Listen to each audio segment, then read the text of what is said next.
What's that about? Good evening again, Mr. Chair, members of the board, Dr. Hamlet, and guests. It is indeed a pleasure to introduce what is probably the first, I'll almost call this is the preseason, if we want to use football as an example, where this is the last step within the preseason, where we initiate the process of going through working with the county and ultimately developing a sequencing. So tonight, ultimately, we are asking for your authorization to allow district staff to begin discussions with county administration, Orange County administration, on our bond project prioritization as well as the financial sequencing. You know, this is a 10-year bond that was approved by the citizens back in November as far as the payout, as far as both school districts. So we need to start the art of negotiation with them, if you want to call it that. But ultimately, the county's going to have to balance our needs, Orange County's schools' needs, as well as ensuring equity and ensuring that the tax rate is not impacted in a negative way for our citizens. So they've got to find that balance. So we know that by introducing something this evening, that this is the first of many conversations, and it would be my intent to come back to you.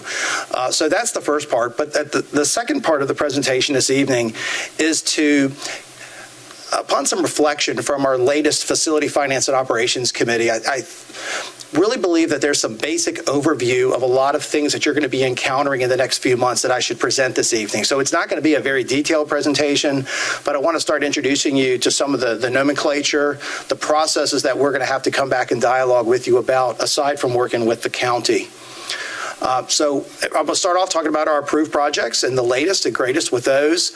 A little bit about construction delivery methods. We are exploring a variety that North Carolina statute allows. I want to talk a little bit about project cost escalation. We all know that over time things go up, but I want to talk with you about the details of how materials and various economic and political implications can obviously impact the economy, which impacts the cost of our projects, given the substantial value of them. Then I'm going to share the bond phasing, the two proposals that I would like to at least introduce as the initial talking point with the county, and then talk a little bit about next steps. So to start off with, our first three schools that you went through a very arduous and public process with this past summer ultimately approved the replacements of Carborough Elementary, Estes Hills Elementary, and FPG Elementary School. So those are the three schools, the major projects that are approved. So this year, when I come back to you in about probably 8 weeks or so to approve the actual capital improvement plan, these will be the three major projects that are part of the CIP.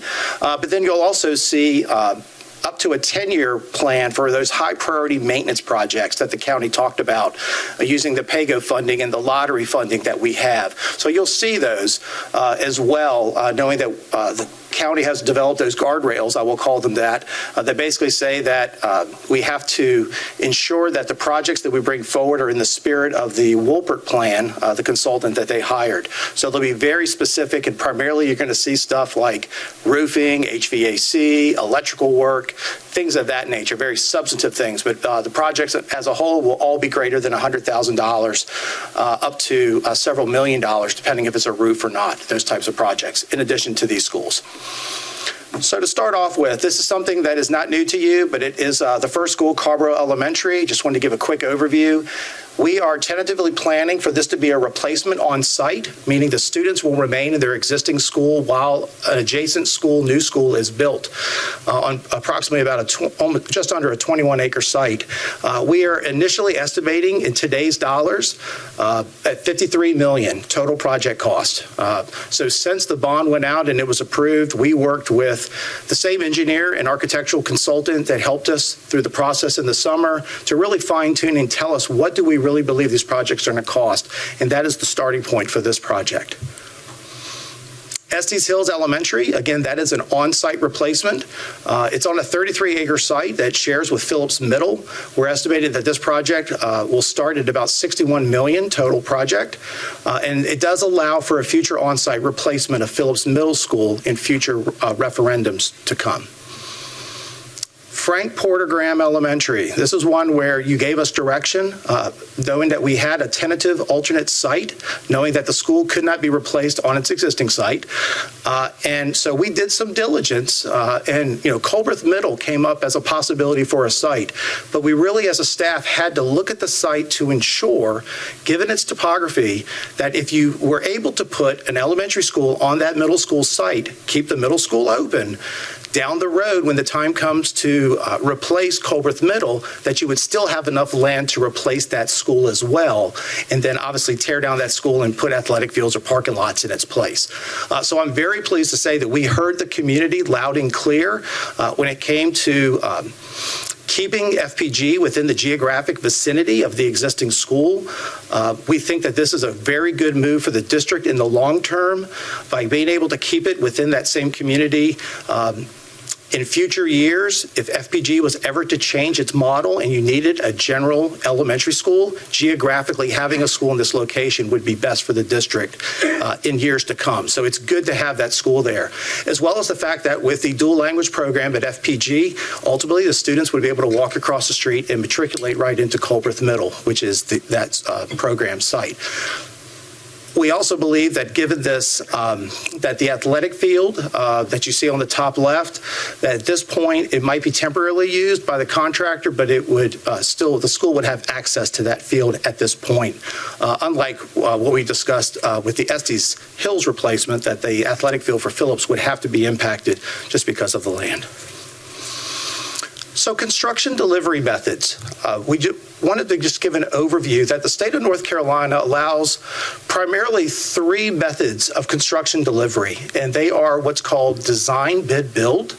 And that's where you, as the owner, we hire a project manager, we hire an architect, and we hire a contractor.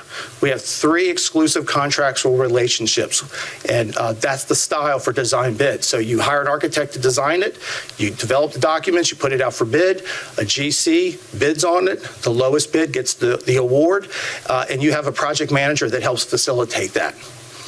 The other is construction manager at risk, and this is a model that was used with our latest high school replacement, and it's where as the owner, we hire a project manager, we hire an architect, but then at the same concurrently, within the first few months, we actually hire a contractor to come into the design process.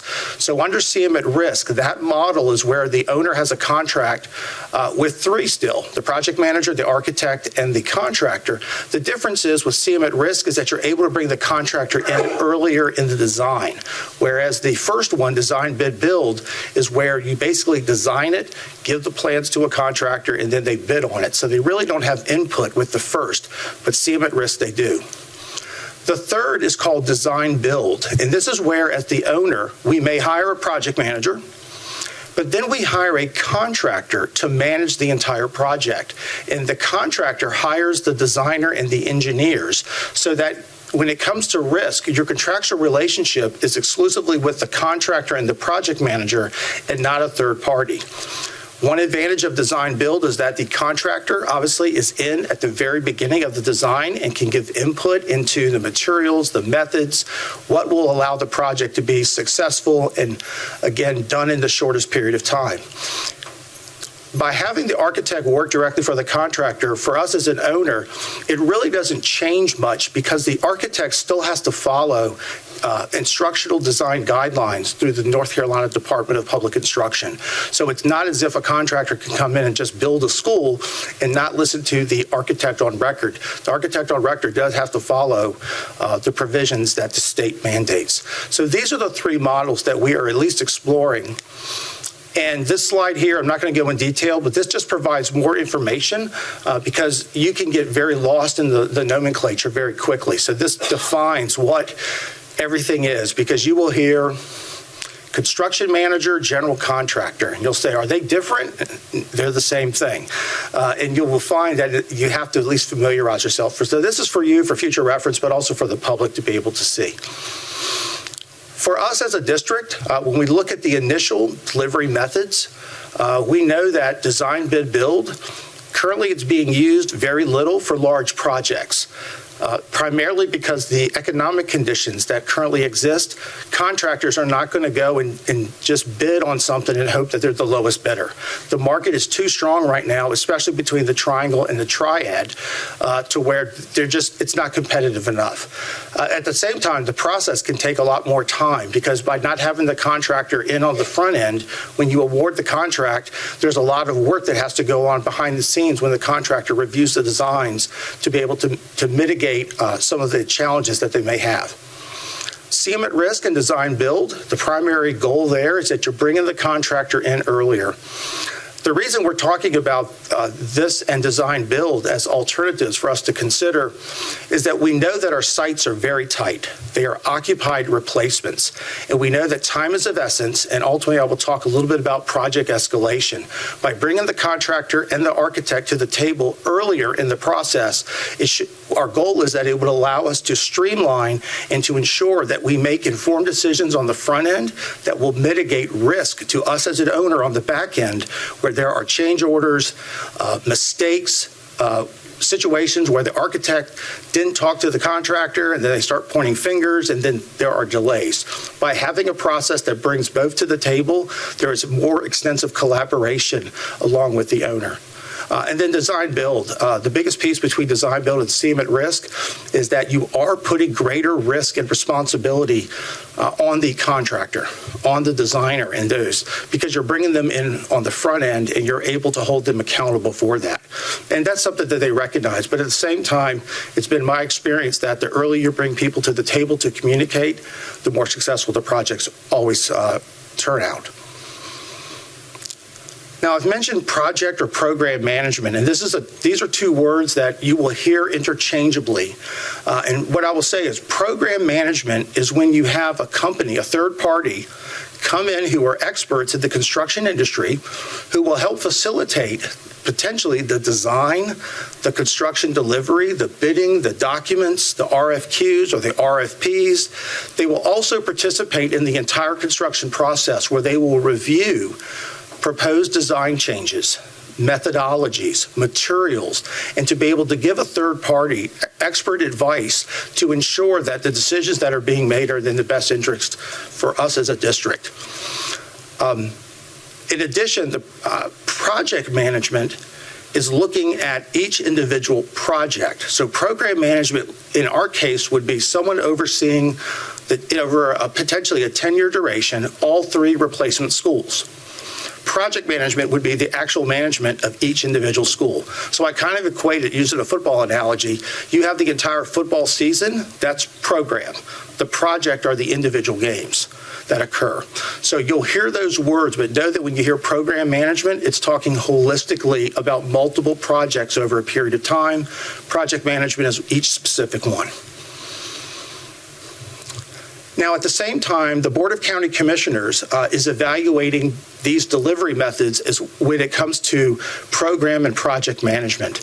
They know that there is a big responsibility for the $300 million that was approved by the taxpayers, and they also want to ensure that there is a way in which that the process can be very transparent, decisions can be made collaboratively at the table, to ensure that what has been committed to the citizens actually takes place. So back on January 21st, the commissioners received an overview on the 3 types of ways that program management could occur within a district. And the first was that the district would manage the program management. And that would be where we as a district would manage it ourselves. We would hire a company to come in and to assist us through the duration of our bond projects. The second is where the county would control the program management, meaning that they would use the money that was approved in the bond. They would hire a program manager who would then help facilitate the projects between Orange County Schools and Chapel Hill Carrboro Schools. And then you have a model that they presented where it's a joint management, where we kind of work together, if you want to call it, where the county would have their processes and we would have our own. Well, when the county staff presented this to the commissioners, they immediately did not recommend joint management at the bottom. They felt that if the county commissioners had rules and requirements, we had our own, that would delay the process. So right now, coming up later this month, the county commissioners are going to receive a second overview where the same person who presented to our Facility Finance and Operations Committee is going to present to them as well and provide some insight using their lens, but also using the school district's lens of how you might be able to facilitate this. Now, what I will tell you about project management is that if the county wanted to manage the projects themselves, they're going to have to enter into an interlocal agreement between both school boards, meaning the county cannot mandate that we as a district utilize program management.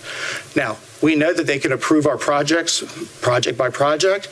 They can approve or not approve the appropriation, but what they can't do is to tell us how we do our projects. Now, I will tell you that we spoke at the commissioner meeting in support of us managing program management. The primary reason for us to say that we support it, including a third party, is the fact that we are ready for these projects, and we do not want Orange County schools to delay us. So if it came back to where we're ready for our projects and Orange County was not immediately, we want to have the ability to be able to hire a program manager to help facilitate that process for us. We are not opposed, though, to county-controlled project management.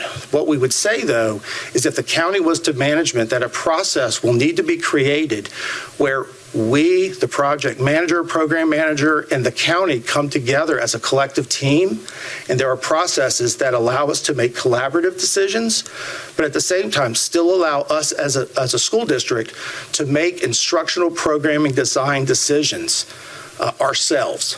And clearly the statute and the county commissioners were told that that is not their lane. So we feel pretty confident that could occur, but the county's going to have to make that decision. So my next follow-up with you will be two things. It's going to be, here's the sequencing of the projects that we recommended, and here's where they've come back and said what they think they can do. And it's also going to be an update on what direction they're providing for program management. We as a district believe that program management is an essential component to ensure that we have the expertise at the table, but that our process is very transparent to ensure that we can get all three of our schools done. Project cost escalation. I'm going to be very brief with this. There are multiple materials that over time, when you look at the producer price index as one indicator, over time you have seen materials such as steel, copper, iron, sheet metal range from 17 to even 127% increase in cost. The steel goes back to about 2020-21. Right in the middle toward the end of the COVID era, there was tremendous supply chain issues. And it really wasn't expected that steel was going to go up, but it went literally off the rails. And a lot of projects were 20 to 30% more expensive. The reason I say this is if you're building a one-story school, you don't use a lot of steel. But anytime you build up, and we're proposing two-story schools, steel becomes an integral part because obviously if you build up, our schools are going to be built to standards that exceed structural requirements in building code, knowing that there's buildings with children in them.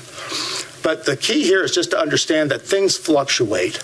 And when you look at cost, you can see here, this is just a brief chart that was presented at our Facility Finance Committee meeting that talks a little bit about how structural steel and lumber, those prices have gone down from 2022. If you remember during COVID, if you went to Home Depot or Lowe's, a 2x4, 6-foot piece of board was almost 4 times the cost that it was pre-COVID. Those costs have come back down incrementally.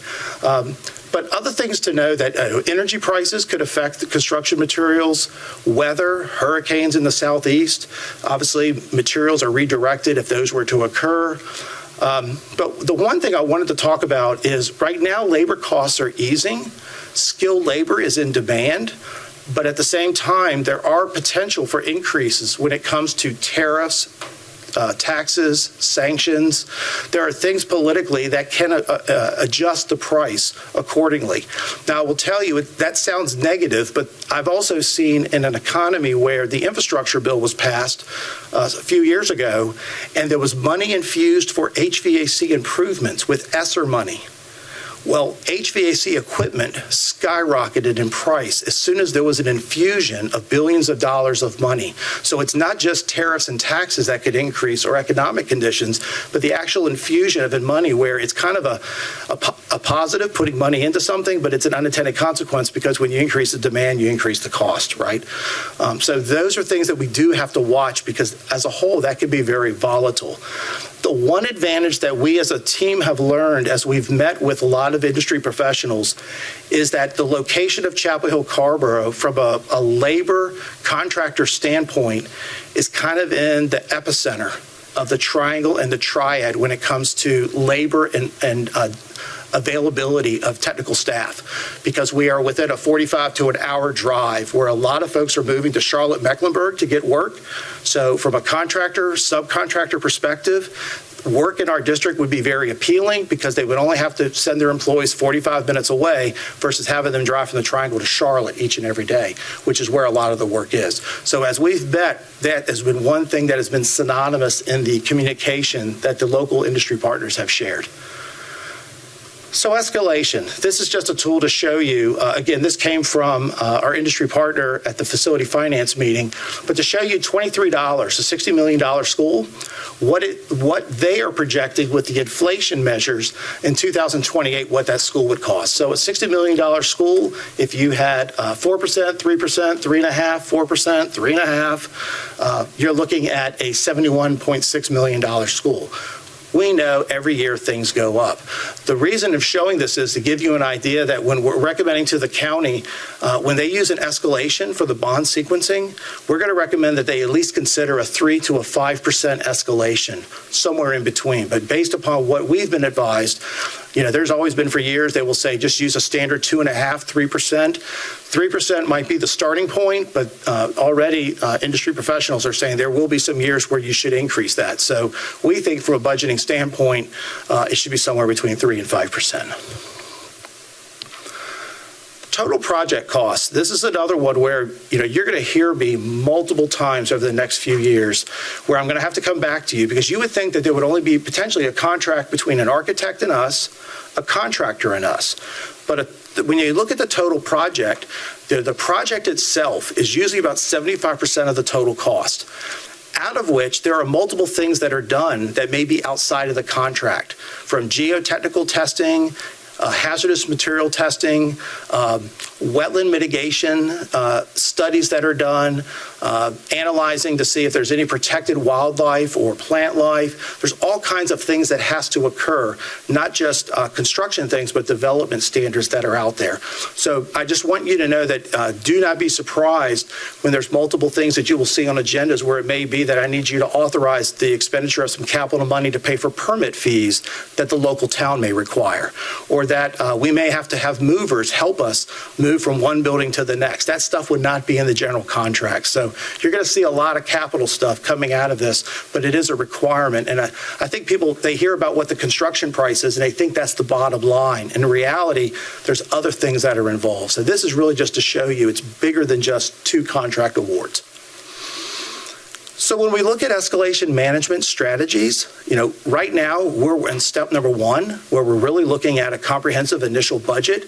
We're working to develop the estimated cost and contingencies, and then working with the county to provide some type of cash flow coordination.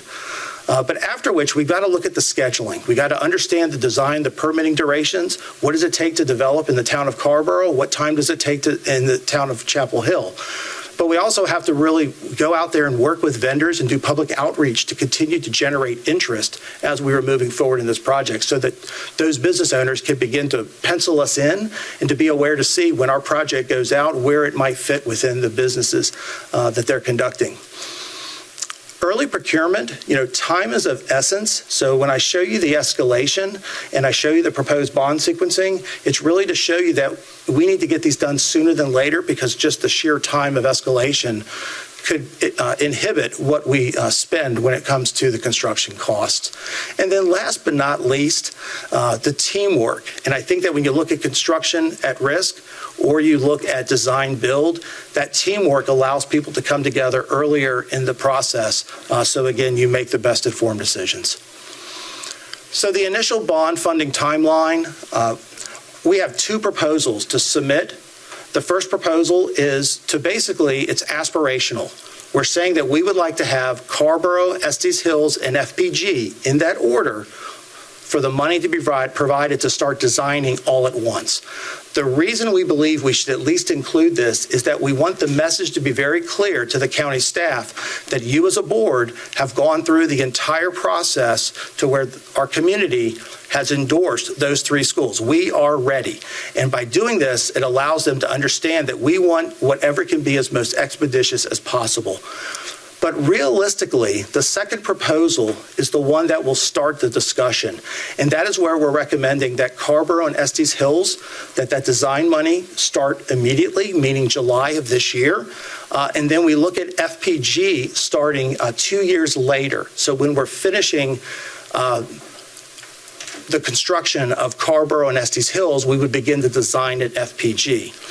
The rationalization of why we're asking for Carrboro and Estes Hills to go first is that those two schools, you know that we're looking to build a 500 to 600 student school prototype for all three schools. We know that for Carrboro and Estes Hills, those are regular elementary schools. They're not a program such as FPG. Carrboro right now has about 500 students. If we build a 600 student school, they'll have about 100 additional seats, give or take. Estes Hills is a 500 student school today, but they have just over 300 students. So if we built a 600 student school at Estes Hills, there potentially could be 300 empty seats that could be filled. We're okay building Carrboro if there are, give or take, 50 to 80 extra seats. But when we build Estes Hills, it would not benefit us to build that school first and have it sit empty, because ultimately you have to redistrict. And in doing so, we want to redistrict in a way that minimizes the disruption to students. So if we build Carrboro and immediately build Estes Hills, as soon as Estes Hills is completed, we would come back to you about 6 to 7 months before the completion of Estes Hills and ask you to engage with a consultant to begin looking at balancing or right-sizing our schools when it comes to the imbalance that was presented to us. Because we have some schools that are at or over capacity, as you heard this evening, and we also have schools that are underutilized. We need to balance them at minimum. So we would want to do that as soon as those seats are available, and then ultimately we would do FPG. But it's really about getting the balancing of the schools, because we know we've got to do that, and we want to do that as expeditiously as possible. So as far as next steps, we're here this evening in developing the plan and the associated cash flow. In March, we're going to be working with you to potentially determine what would be the construction delivery method of choice for the first school. We have to come back to you because state statute requires that you as a board, if we choose CM at risk or if we choose design build, a resolution has to be approved by the school board. So this is why I'm putting it on your radar tonight, so that you've at least heard it before we bring it back and explain it to you further. In April or May, we'll be looking at procuring an RFQ, as well as working with the cash flow and funding discussions with the county. And then ultimately we would finalize that RFQ, ideally in June, to where we could put something out in July, August, with either an August or a September award for either a designer and a contractor to begin that process. So tonight I'm here asking for your authorization to present those proposals to the county for the funding plan, specifically in the order of Carrboro, Estes Hills, and FPG. In March, we'll talk about that construction delivery method. Later in March or April, it would be our goal to come back to you once we determine the sequencing plan that the county can manage to have you approve our CIP. There will be no surprises in the CIP because you have seen it for the past almost year now, the projects that we've been working on.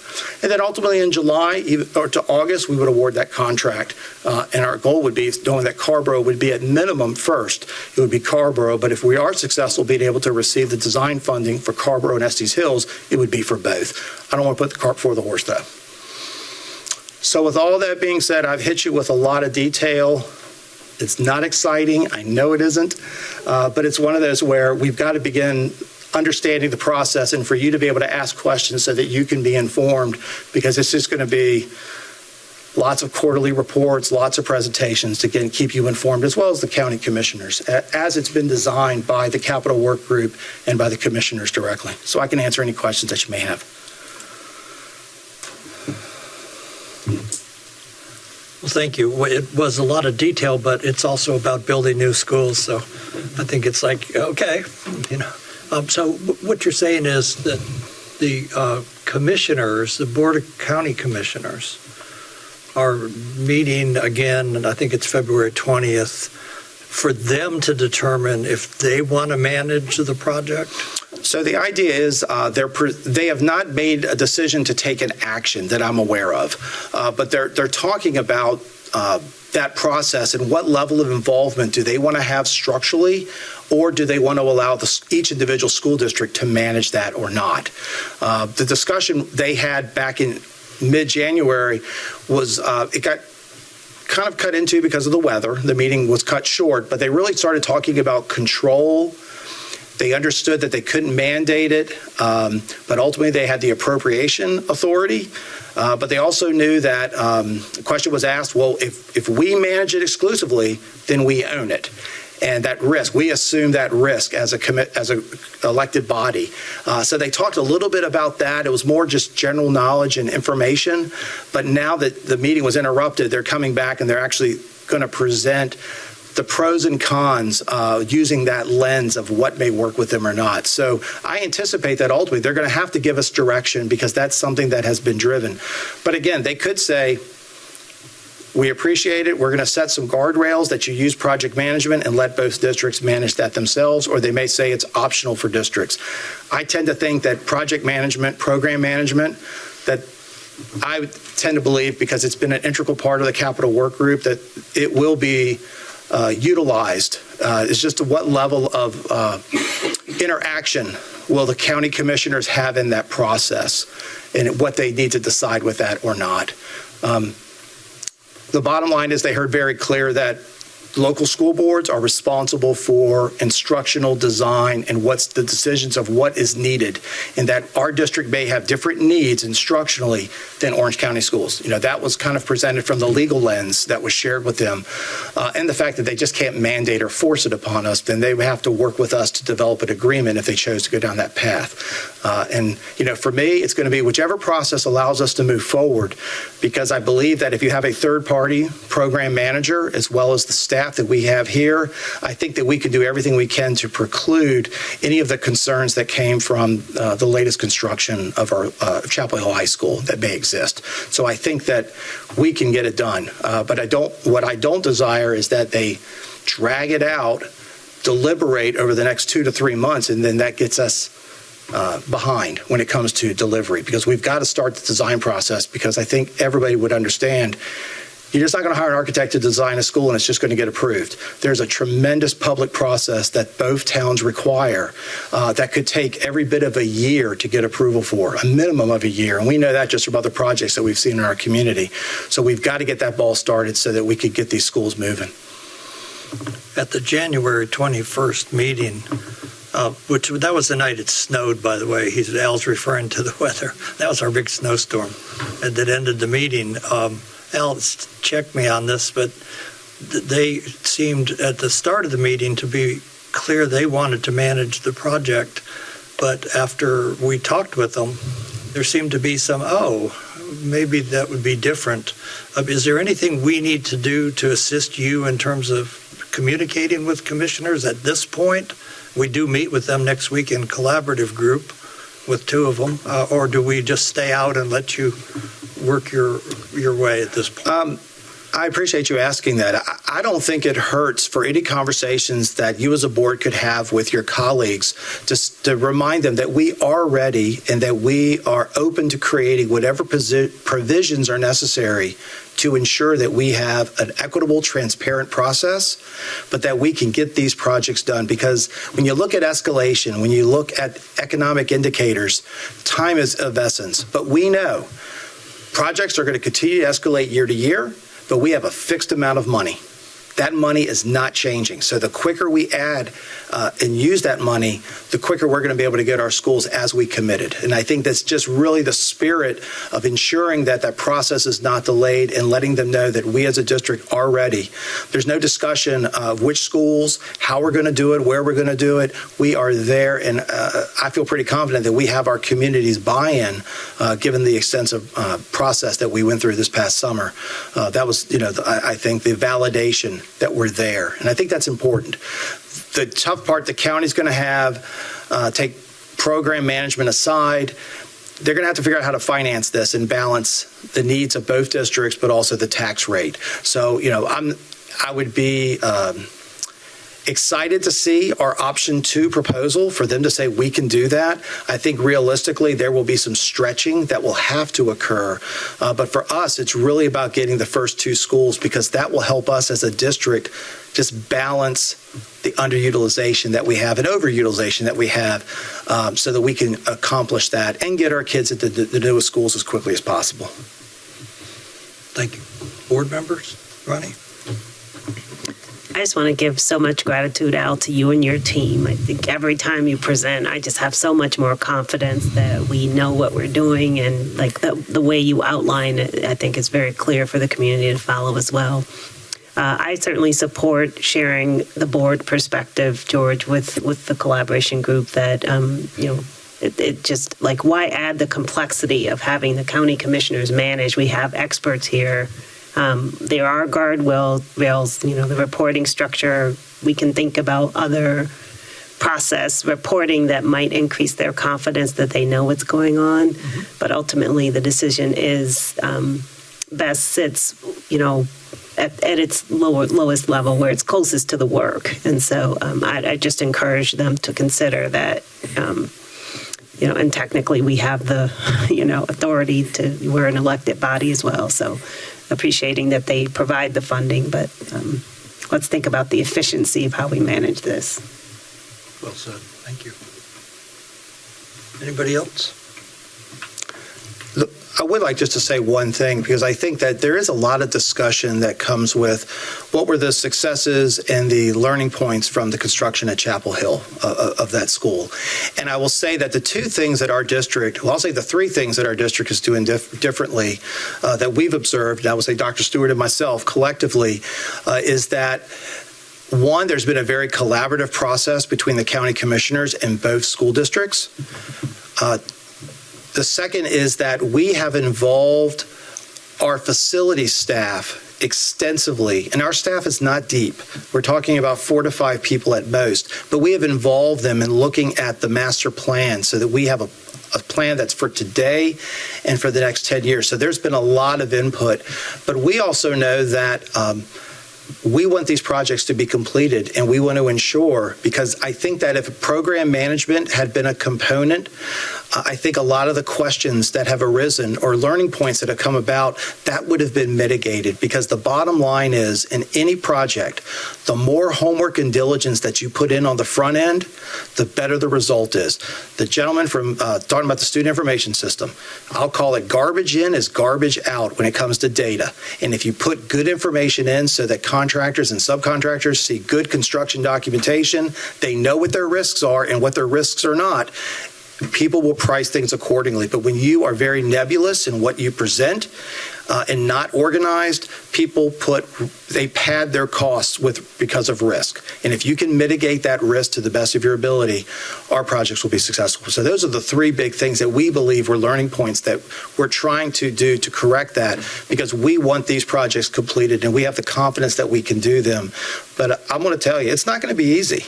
That process, this is just the beginning, but, we talk about there will be 20, 25 community meetings overall where the community is able to weigh in. Adjacent property owners are able to weigh in, meeting all of the guidelines that you have. I mean, it's very arduous. And for those who were here with the previous school, you experienced that.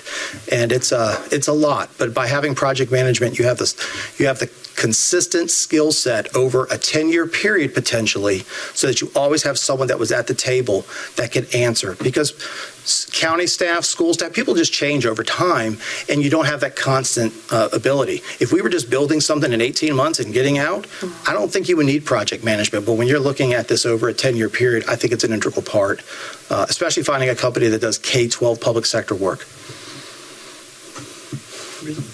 Yeah, I just want to say thank you, Al, and I love that we have 2 proposals for the county commissioners to consider, which, shows a sense of urgency, understanding that not only is it the cost of construction, but it's also the cost of operating the existing projects as they are. And so the longer we push it out, we're pouring more and more money into those older buildings that we're eventually going to replace as well. And so just being thoughtful and being fiscally responsible. So I think just driving home that point to the county commissioners, we're ready, and your team has done a great job, so thank you. And this stuff is interesting to me, Al, so it's not boring. Thank you. Well, I always say education is the business. It's not this kind of stuff, but this is very important stuff, and it's a substantial amount of money. So I get it. All right. All right, thank you. So we've been asked, the chair would ask for a motion to authorize district administration to collaborate with Orange County on the development of a prioritized 10-year funding plan. So moved. Second. It's been moved and seconded. All in favor, say aye. Aye. Opposed? Thank you very much. Thank you, Mr. Al.